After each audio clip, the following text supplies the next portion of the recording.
When our client approached us in March 2019, they were looking to make 75,000 US dollars or 100,000 Canadian dollars in crowdfunding to open a new brewery. And guess what? We did it. Stay tuned to find out how.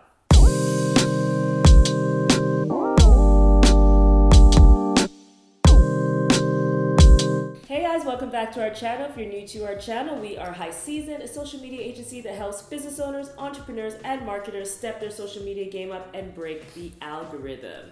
Today, we're hitting you with another case study because you guys seem to like the case studies. So we're back with a new one that actually is very, very fresh. Recent. Yeah, very fresh. This client is a new brewery in California. They are funded by a larger independent brewery in Europe.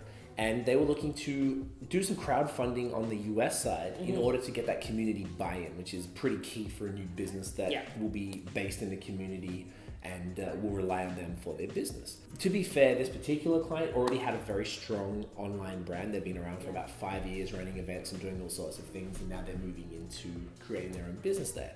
So even with all that, generating $75,000 US from a crowdfunding campaign is, quite the task. And they were limited because you have to send the perks out to different places. So they kept it to kind of North America. Like there were people from other places who wanted some that they couldn't participate because they couldn't ship the stuff.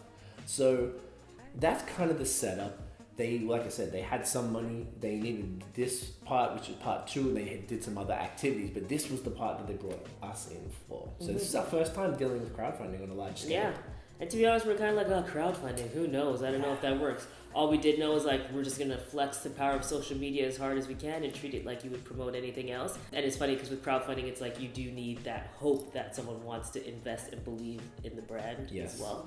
As opposed to just, hey, this is a shirt, I'm going to buy this shirt. There's a bit more of an element of, I want to participate, I want to be part of this, I want to be part of this movement, which is something that we definitely capitalized on for this campaign. So what we're going to do is just break down. It's not completely in depth, it's a bit more high level. Break down exactly what we did to help assist in landing that 100K or 75K, depending on where you live. Yeah. All right, so the first thing we did was put together a strategy. And the main part of that was making sure that there was a ton of high quality, consistent content. So high quality meaning DSLR images, well edited, well framed, as well as their graphic design. So they had a designer who did their branding, they did their logo, the can designs, all that sort of stuff. All of the, the elements, the assets that we had to work with had to be high quality. If you're trying to raise that much money, you can't come in, we talk about it all the time, with cell phone photos and other sort of trash like that. It has to be on point. Particularly right now, if you want people to buy into you, physically give you money now, aside from just buying, they got perks. But it's not just a follow. They're really expensive perks, though. Following, you're not asking for a lot, but purchasing, now you're asking for money. You got to keep it. You got to keep it high, and it's got to be consistent as well. It's all got to look right, and that was kind of a challenge. We were brought in not too far out, a week or two out from when it began. So to gather all those assets and make sure, luckily these guys don't mess around. They had a bank of content and they were in the middle of creating some new stuff. So we were able to pull everything together. But I think that was the first thing, was keeping that visual aesthetic consistent, quality, and on point for the duration of the campaign. We also requested an ad budget. Social advertising, as we say, breaks the algorithm. So we knew if we were really going to make a change with this campaign, we would need an ad budget. Now, as we mentioned, they did have an engaged community, so that was one thing. And we were happy to leverage that engaged community, but for the money that we needed, I think when they started, they had 12K followers, which we actually should talk about because in the end, I think they're now at 16. So we actually made 4,000 on Instagram alone, and somewhere shy of 10,000 new followers throughout the duration of the entire campaign in 4 weeks. Yes. Anyways, advertising is what was going to allow us to hit a new market, hit new people, introduce the brand story, and convert these new people who just met them, who don't know who they are, and convince them to give us money. Yep. So we set up a ton of different ads. The ad manager looks crazy. I don't even know how to really describe it, but we set up a ton of different ads, targeted different sets. So we used a variety of cold targeting. So that's just people who don't know us, based on interests that we think would convert, and then warm targeting. So anyone who was a follower previously, who had visited their website, who had visited the Indiegogo page but never converted at that time, and retargeting those people to say, hey, remember us, like you didn't contribute, there's still time left. And really we're pushing that messaging. And we actually utilize social advertising across Facebook, Instagram, and Twitter. So some people don't use Twitter. Don't count Twitter out, especially if your demographic is there, and there is a strong beer demographic that we identified on Twitter, so we made sure to advertise there as well. If you're wondering if Facebook, Instagram, Twitter ads, all that jazz is worth it, we talk about it very often. We have 2 videos talking about that now, I think, at this point. Links in the description. So influencer marketing was a mild contributor to this campaign. I don't want to oversell it. They had plans to use it. It didn't pan out how it was supposed to. But what they did do, they actually already had merchandise that people had been purchasing over the past few years. 2 different sort of designs predominantly. And on the day of the launch, the CTA was to encourage everybody to wear their merch or post pictures of them wearing their merch to get that initial boost. Because with crowdfunding, a lot of the driver comes from that first day. Yeah. Definitely influencer marketing played a part. It was a definite Kickstarter for this campaign for sure. No pun intended. We use stories daily, and we use them a lot. We leaned heavy on stories because we know that stories are the only things that aren't really subject to an algorithm yet. So we really want to capitalize on that and keep ourselves in people's faces. Some of our stories content was supplemented by user-generated content. So a bunch of people who were saying, hey, go donate, go donate. We were utilizing that social proof and reposting into stories to kind of show people who hadn't donated all the other people who were donating and contributing to the campaign.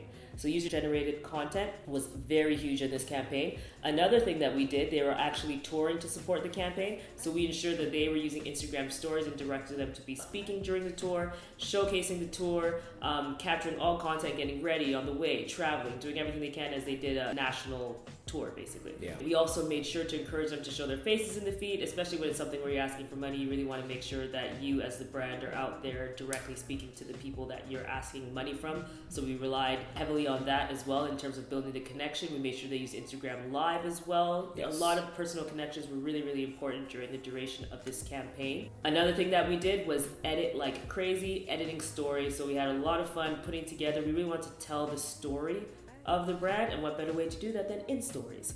So we created a few elements, a few designed elements in the brand colors that were very consistent and kind of had that running through the campaign as well. And of course we added additional highlights on the stories and pinned that, so anyone that was new was coming and was wondering who are these people, what's all this like hoopla about, they could go in and see the story of the brand via very cool edited images that gave a bit of detail, gave a bit more information. That was really good. And the only other thing they did for stories, we were pushing the perks. So of course, a crowdfunding campaign, you donate money, and in exchange you get a perk, like t-shirts and glassware and all sorts of stuff. So we were pushing the different elements because they actually paired one-off releases. Like this merch will never be around again. It was just for this campaign. So it was sort of that scarcity element, and we were pushing that through the stories as well, and then we were putting it on the feed, but we were really going hard on stories and leaving that, of course, in the highlights so that people could see the various options that they had to go. Just to, maybe some people are inspired by that, some people are inspired by the story. There's different reasons that people would donate to a crowdfunding campaign, so we were trying to make sure all of those elements were covered. So we had the paid strategy, and we had a very strong organic strategy that really played a big part in it. So a lot of it was consistency. At some point we were doing 3 posts a day, I think in the beginning and towards the end. Yep. So it was just regular posts. Stories, I don't even know how many, like minimum 20, 30 a day at least. Crazy. A mix of all the things we just spoke about, the ones that you created, the ones from the founders themselves talking to the people, ones of the perks, reposts from social proof, all of those things. So we're keeping the organic post just constant, in your face, it's always there. And we were noticing the ones when it was them in it, where the numbers were double or triple, say if we posted the perk. So it showed that the vast majority of people were still inspired by them and their mission and what they were doing, creating this brewery in their community. Another thing, primarily this brand is large on Instagram, but they didn't really have much of a Facebook or Twitter following. They just didn't really end up there. We made sure that they had Facebook and Twitter for this account, but they played, to be fair, a very supporting role. But because a lot of the ads were on Facebook, we're getting a ton of Facebook. I mean, I think in the month campaign, they started from literally zero. Yeah. And I think now they're sitting at... We ended at 2,000 something. It's over 2K. Yeah. Which is insane for a brand that's just... I mean, Facebook is not for their target market, generally speaking. Yeah. So that was phenomenal. There's a lot of engagement for that. A lot of requests. A lot of random people were emailing or DMing trying to fund them, like private investing and stuff, which was pretty cool to see the additional engagement that came from that.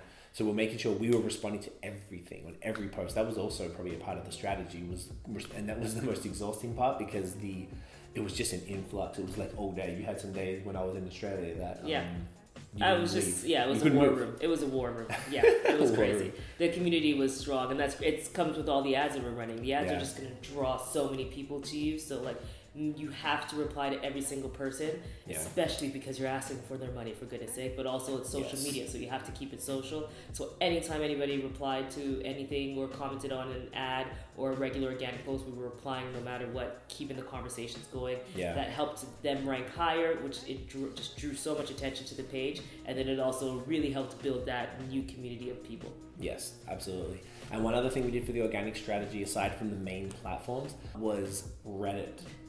So this is a cheeky one. It is a bit of a cheeky one. You actually nailed it because they have a very specific community. So there was a subreddit that worked for them. Yeah. And Reddit, we've had mostly bad luck in our Reddit's experience. a terrifying place. You don't want to go in there, generally speaking. Know what you're doing. You have to know what you're doing, otherwise you will embarrass yourself greatly. Quickly. And you're not supposed to sell there, so that's fair enough. Yeah. Because the brewery that they're creating has such a strong mission, we were able to target people who believed in the same things, had the same values in Reddit, and only specifically mentioned this campaign in those specific threads. And we saw a ton of traction come in from that. So that was something we were able to leverage that you might not always be. But if there is something that you feel will make sense in there, there's a strong community in there. And when you start ranking high there, you can make a really good impact. So be careful, but it's something to look at. In the last 48 hours, when it was crunch time, we went crazy. We went in on stories. We saved a specific ad budget to go even harder on advertising. We were hitting people with content left, right, and center, and the community responded so well. People were rallying behind them. It was a beautiful, crazy, like election night thing. And in the end, we made it. It was great, and we beat our goal. The goal was 100K Canadian. We ended up having about 102,000. I'll put it up here so that you can see what we ended up with. But it was a beautiful thing, and we made it. Yeah, it really was. All right, so to summarize, this is just the TLDR, speaking of Reddit before. In order to get this 100K Canadian, 75 US, had to come in with a solid plan, both organic and ads. The more ad budget you had, the more you can get from that. So ads are super key. So a plan overall, the high quality, consistent imagery, both photography, video, and the graphic imagery, so everything is consistent. Influencers where possible. The tour with the assets produced, within 48 hours they were put up. So we got the videos and images, like an image gallery, within about 48 hours from that stop, which was a lot of work for them and for the people around them, but we made sure it was just really, really important that people got to see in as close to real time as possible what they were doing. The building communities where there wasn't a community before, on Twitter and Facebook primarily, and even tapping into an existing community that they weren't a part of on Reddit. All of those really contributed. And then of course leaning heavily on stories with extremely personal messaging, being very responsive to the community, both via stories in the DMs and publicly on the feed. Such a fantastic experience. Never had anything like that before. It was intense. Yes. but we learned a lot. And it's really also, it's them, right? So like say them as the brand, the personal brand, the product. They are fantastic human beings. So that made the job much easier. So you also have to make sure whatever you're trying to sell makes sense and that it works and that you have a good mission or cause behind something like this in order for a crowdfunding campaign to work as well as it did. Key. That really helped us. If they were just selling anything and it didn't make sense and there was not a real market there that we could have identified, we probably would have turned the campaign down. But we believed in them and we believed in the mission, and we knew that if we targeted the right people, we would see good results. And we were not wrong, and we were very happy with that. It was really cool to see our strategies that we use for everything else to be applied for something that had such a strict 30-day time limit. And to really like tap into all these different things and to problem solve as we go. We're like, all right, we need some more traction now. What can we do to get more traction? And that was just like a cool experience, and just to see that what worked, what didn't work, and also the alignment of their goal versus their community. So what they were aiming for was reasonable for the level that they were at, and the budget that they had to invest into social help and in that ad budget. Yeah. So everything kind of has to, like you said, like, be in the right place for where you are, their mission and their community, all that type of stuff. So it's very cool. Yeah. So guys, that's it. If you have any questions about the strategies that we applied, feel free to ask us in the comments below or send us an email. You know what we should do? Put the contact form in the description. So we're going to put our contact form in the description below. We're your resource, as we always say, so you can hit us up anytime. So if you like this video, give us a thumbs up, hit subscribe below, hit the notification bell so you don't miss any other videos from us. Follow us on social media at High Season Co everywhere, and you can check out our website, highseasonco.com. Ton of great information there in form of blog posts and all that jazz. So until next time, peace.